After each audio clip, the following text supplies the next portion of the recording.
Sir ध्यान दीजिए, अभी समस्या है शिक्षक लोग का ईपीएफ कैसे निकलेगा, फाइनल सेटलमेंट कैसे होगा कि सारा पैसा उनका निकल जाए। तो आपसे अगर कोई संपर्क करेगा तो आप कैसे उसको निकालेंगे, या सुझाव दीजिए कि कैसे शिक्षक अपना पैसा पूरा निकाल पाएंगे। नमस्कार शिक्षक बंधुओं, ये आपके सामने फैज़ अहमद सर हैं। मैं इसके पहले जो मैंने वीडियो बनाया था उसके बाद भी मैंने बहुत सारे टीचर हमसे संपर्क किए, तो उन्होंने बताया सर मेरा कोई 10% TDS कट गया, कोई मेरा 30% TDS कट गया। तो ये TDS आपका नहीं कटे, तो इसके लिए फिर से मैं आपके सामने आया कि आप प्रोसेस को समझिए और उस प्रोसेस के अंतर्गत चलिएगा, तब आपका TDS नहीं कटेगा। सबसे पहले तो आप जब जॉब रिजाइन दिए हैं उसके 2 महीना बाद अप्लाई कीजिएगा। 2 महीना अप्लाई करने के बाद EPF में सबसे पहले यह चेक कर लेना है कि आपका KYC में पैन कार्ड जुड़ा हुआ है कि नहीं जुड़ा हुआ है। अगर पैन कार्ड नहीं जुड़ा हुआ है तो पैन कार्ड किसी साइबर कैफे से जाके पैन कार्ड को जुड़वाइए, KYC करवाइए और फिर उसको स्थापना से अप्रूव करवा लीजिए। यह एक काम हो जाएगा। उसके बाद मार्क एग्जिट में जाइए। मार्क एग्जिट में आप अपना डेट डाल दीजिए जिस दिन जॉब छोड़े हैं, और सिसेशन पीरियड डालिएगा। सिसेशन पीरियड डालने के बाद मार्क एग्जिट में आपको एक OTP गिरेगा, उस OTP से आप अपना उसको अपडेट कर लीजिए। जब मार्क एग्जिट कर लीजिएगा उसके बाद आपको 2 तरह का फॉर्म भरना है, एक 19 और एक 10C। तो फॉर्म 19 उसी दिन भरा जाएगा उसी समय, और 10C भराएगा आपको 72 घंटे के बाद।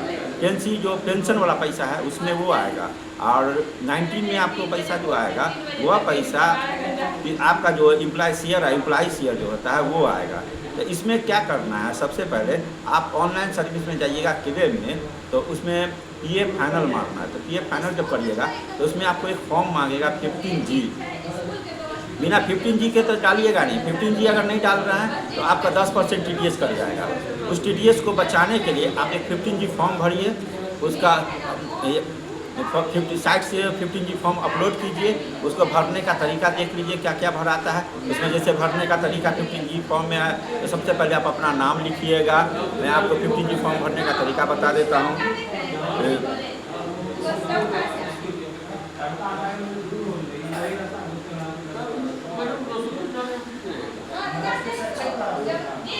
15G फॉर्म भरने का जो तरीका है, सबसे पहले तो आप अपना नाम लिख लिए। जो नाम है जैसे पंकज कुमार है नाम, तो पंकज कुमार डाल दिए। उसके बाद एक पैन ऑफ दी SSC में देखिएगा तो उसमें अपना पैन कार्ड नंबर डाल दीजिएगा। उसके बाद इंडिविजुअल डालिएगा, स्टेटस में इंडिविजुअल डालिएगा, प्रीवियस ईयर में 24-25 डालिएगा, 2024-2025। उसके बाद रेसिडेंट में आप अपना एड्रेस लिख दीजिए, वहाँ तक ठीक है। मोबाइल नंबर आप अपना डाल दीजिए, ईमेल ID डाल दीजिए। एक जगह आपको है एस्टिमेटेड इनकम, तो उसमें नॉट अवेलेबल लिखिएगा, N/A। उसके बाद एस्टिमेटेड टोटल इनकम इसको छोड़ दीजिएगा। उसके बाद फिर आपका टोटल नंबर फॉर्म 15G भरने का, इसमें भी आप NA भर दीजिए। उसके बाद एस्टिमेटेड ये आएगा आपको detail form of the 15G, तो नो लिख दीजिएगा। इसको देख लीजिए, इसको देखिए, इसी के अनुसार आप 15G फॉर्म भरना है। इसमें जो आपको अमाउंट ऑफ इनकम है तो वो अपना पासबुक चेक कर लीजिए। पासबुक में पेंशन वाला पैसा छोड़कर, पेंशन का पैसा छोड़, एम्प्लॉय शेयर वाला, एम्प्लॉय वाला, ये दोनों पैसा जोड़कर लिख दीजिएगा। उसका इसको आप PDF बनाइएगा 1 MB से कम। 1 MB से कम PDF बनाकर जहाँ पर कहेगा अपलोड करने के लिए वहाँ पर अपलोड डाल दीजिएगा, एड्रेस डालिएगा, तो वो आपका उसका ये फाइनल सेटलमेंट मारेगा। आधार से OTP गिरेगा, ये फाइनल सेटलमेंट आपका हो जाएगा। उसके बाद आ जाइए पेंशन वाला। तो पेंशन वाला में कोई ज़्यादा दिक्कत नहीं है। पेंशन वाला में आप जाइए उसमें ऑनलाइन सर्विस में, तो उसमें जैसे ही आप अपना अकाउंट नंबर वेरीफाई करवाते हैं तो नीचे प्रोसीड के बाद देखिएगा उसमें लिखा हुआ है PF पेंशन फंड।